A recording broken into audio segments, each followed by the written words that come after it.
nanjombona ka tsy nateny hoe ilozany fanahita hafa lay teny farany nalefany hoe lay tsikinao hoe favafafa anio nahita tsara lavitra anolotra fitiavana adia ireo lasy izay nandratraka io fahasambarana lay tsikinao hoe favafafa lay toerana efa nolonka nomeko aza rehetra navelanao nokoloy ny fonoratrainao lay tsikinao hoe favafafa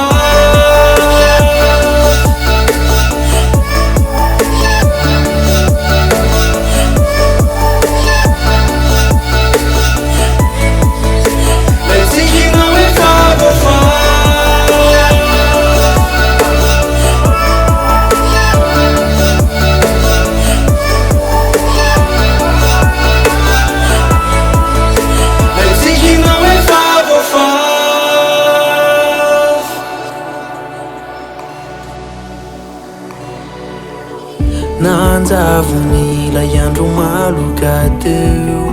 fa feno fidiavana adino ihany fomeko anao zay irinao aza manahy fa hoety foana hoanao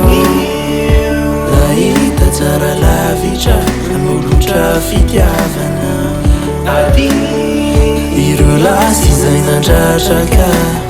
io fahasambarana lay tsikinao hoe favafafa lay toerana efa nolonka nomeko aza rehetra navelanao nokoloy ny fonoratrainao lay tsikinao hoe favafafa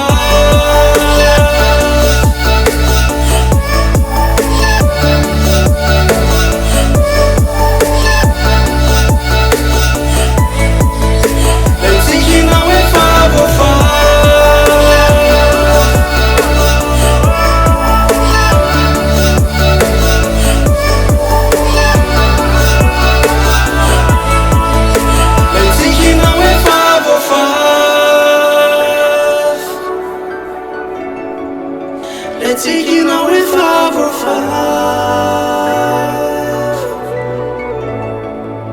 lay toerana efa nolonka nomeko aza rehetra navelanao nokoloy ny fonoratrainao lay tsikinao hoe favafafa